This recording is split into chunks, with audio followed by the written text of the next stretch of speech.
नमस्कार विद्यार्थी मित्रांनो, माय कॉमर्स लॅब या यूट्यूब चॅनलमध्ये आपल्या सर्वांचं या ठिकाणी स्वागत आहे.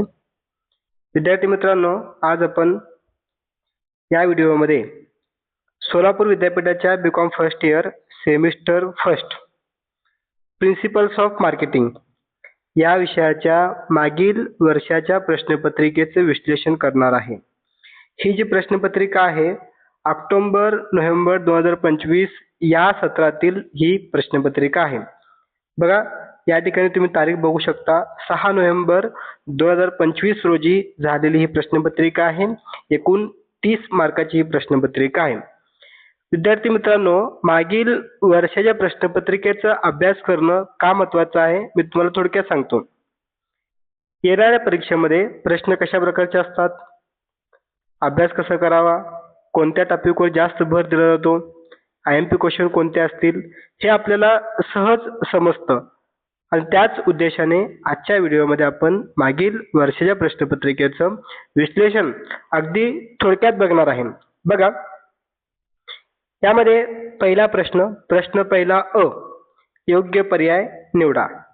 4 मार्कासाठी हा प्रश्न आहे. एकूण 4 प्रश्न असणार आहेत. एक प्रश्न एका मार्कासाठी असणार आहे. ठीक आहे. तर बघा, पहिला प्रश्न यामध्ये बाजार हा शब्द बझार टिंबटिंब या शब्दापासून आलेला आहे. बघा, option Marathi, Persian, Latin, Sanskrit. तर बघा, बाजार म्हणजे आपल्या सर्वांना माहिती आहे, म्हणजेच काय, वस्तूंची खरेदी विक्री करण्याचे ठिकाण, त्याला आपण बाजार असं म्हणतो. आणि हे जे शब्द आहे बाजार हा शब्द बझार या पार्शियन शब्दापासून आलेला आहे. लक्षात ठेवा, कोणता शब्द? पार्शियन.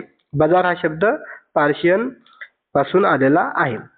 म्हणजे ऑप्शन क्रमांक बी हे या प्रश्नाचं योग्य उत्तर आहे. पुढे बघा, दुसरा प्रश्न आपण अगदी थोडक्यात या ठिकाणी विश्लेषण करणार आहे.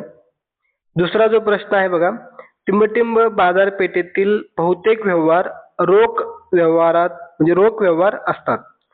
किरकोळ, राष्ट्रीय, घाऊक आणि आंतरराष्ट्रीय. तर बघा मित्रांनो, आपल्या सर्वांना हे माहिती असणं आवश्यक आहे. घाऊक व्यापार म्हणजे काय, किरकोळ व्यापार म्हणजे काय, हे आपण समजून घेणं खूप महत्त्वाचं आहे. बघा, सुरुवातीला तुम्हाला मी हे समजून सांगण्याचा प्रयत्न करतो. घाऊक व्यापार म्हणजे कोण, की जो व्यक्ती, जो व्यापारी डायरेक्ट उत्पादनाकडून, कंपनीकडून वस्तूंची खरेदी विक्री करतो. कुणाकडून? उत्पादनाकडून म्हणजे कंपनीकडून. ज्या ठिकाणी वस्तूची निर्मिती होते त्यांच्याकडून घाऊक व्यापार हा वस्तूंची खरेदी करतो. त्यानंतर हा घाऊक व्यापार प्रत्यक्षात ग्राहकांना वस्तू विकत नाही. तर घाऊक व्यापारी काय करतात? किरकोळ व्यापाऱ्यांना वस्तूंची विक्री करतात. किरकोळ व्यापारी म्हणजे कोण? तर किरकोळ व्यापारी म्हणजे घाऊक व्यापाऱ्याकडनं वस्तू खरेदी करणारे व्यक्ती आणि प्रत्यक्षात ग्राहकांना वस्तू विकणाऱ्या व्यक्तींना आपण किरकोळ व्यापारी बघतो. आपण जे बाजारपेठेमध्ये सर्व ग्राहकांना बघतो ते सर्वजण कोण आहेत?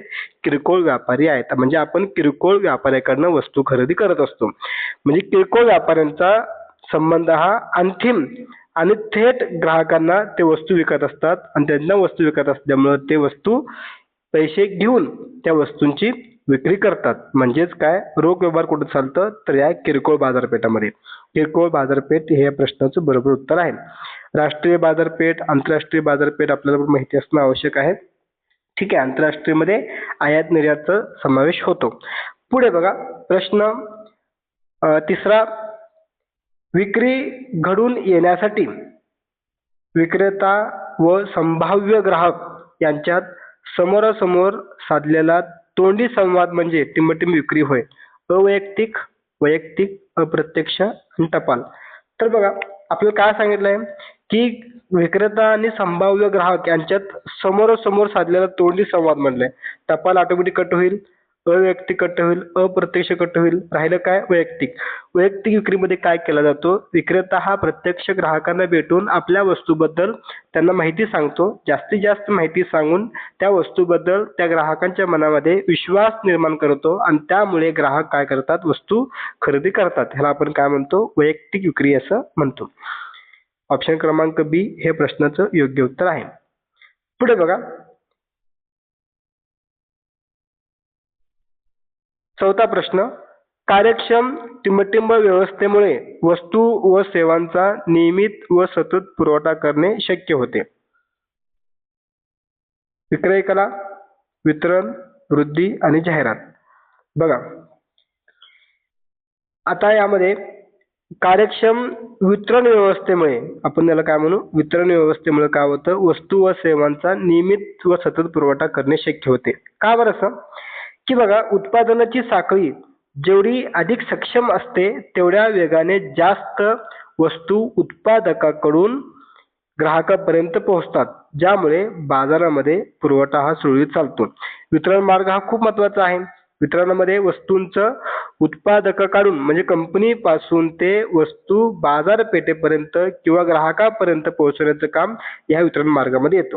वितरणाचे खूप सारे मार्ग आहेत, जसं की जलमार्ग आहे, हवाई मार्ग आहे, रस्ते वाहतूक आहेत, ठीक आहे, रेल्वे वाहतूक आहे. म्हणजे कोणत्याही पद्धतीने आपल्याला काय करायचं आहे की तो कार्यक्षम वितरण व्यवस्था असणं आवश्यक आहे. ठीक आहे. तर पुढे बघा प्रश्न पहिल्यातील ब, चूक की बरोबर ते लिहा.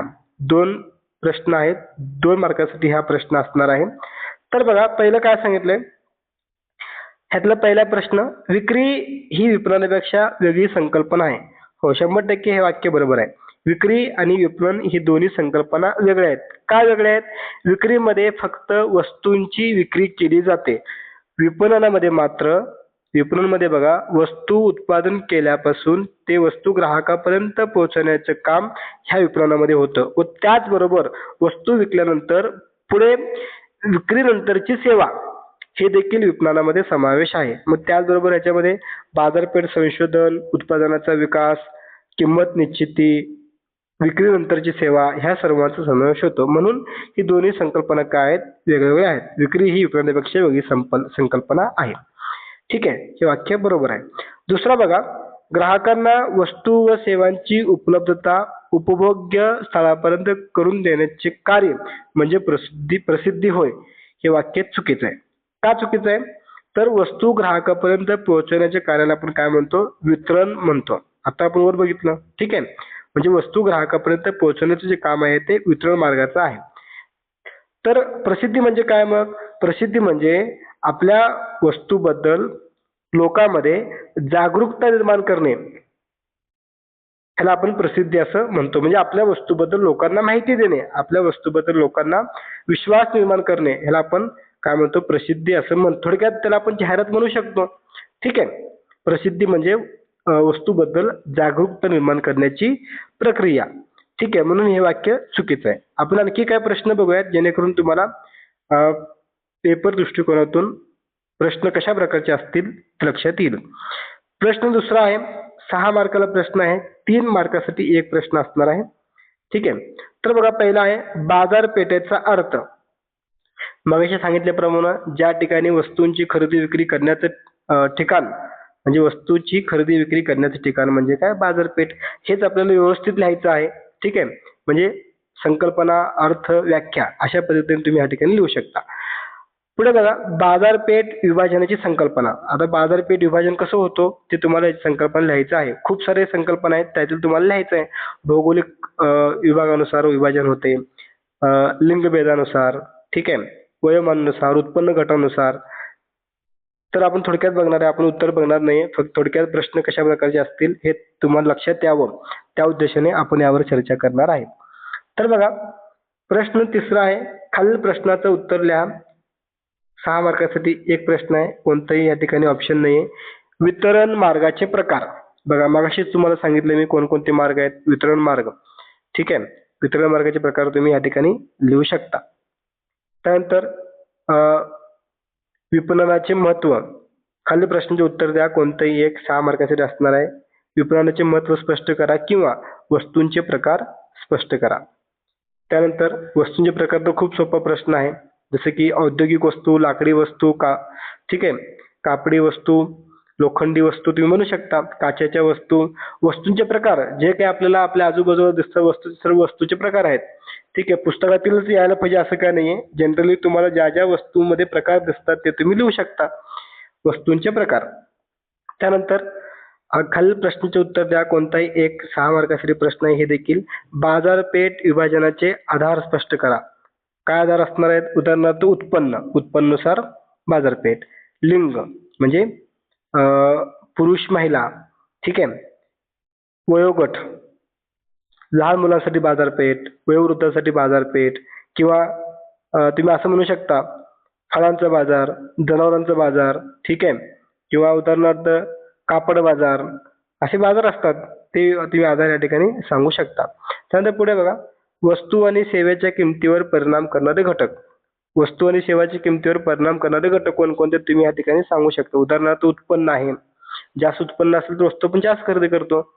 ठीक आहे. लोकसंख्या, जास्त लोकसंख्या असेल तर मागणी जास्त असते. ठीक आहे. म्हणजे वस्तूची क्वालिटी, वस्तूचा दर्जा, खूप सारे घटक आहेत. आपल्याला व्यवस्थित अभ्यास करून या ठिकाणी वस्तू व सेवाच्या किमतीवर परिणाम करणारे घटक कोणकोणते आहेत ते तुम्ही या ठिकाणी सांगू शकता. तर विद्यार्थी मित्रांनो, अशा पद्धतीने आजच्या व्हिडिओमध्ये आपण principles of marketing BCom first इयरच्या विद्यार्थ्यांकरिता मागील वर्षाची प्रश्नपत्रिका यावर आपण चर्चा केलेली आहे. व्हिडिओ आवडल्यास लाईक करा, शेअर करा आणि आपल्या जास्तीत जास्त मित्रांपर्यंत हा व्हिडिओ पोहोचवा. आणि अजूनही जर तुम्ही आपल्या चॅनलला सबस्क्राईब केला नसाल तर सबस्क्राईब करा व त्याचबरोबर बेल आयकॉनला क्लिक करा, जेणेकरून येणाऱ्या व्हिडिओचे नोटिफिकेशन आपल्यापर्यंत पोहोचतील. ठीक आहे. चला तर मग आता आपण थांबूया. पुन्हा भेटूया पुढील व्हिडिओमध्ये. सर्वांचे मनःपूर्वक धन्यवाद. थँक्यू.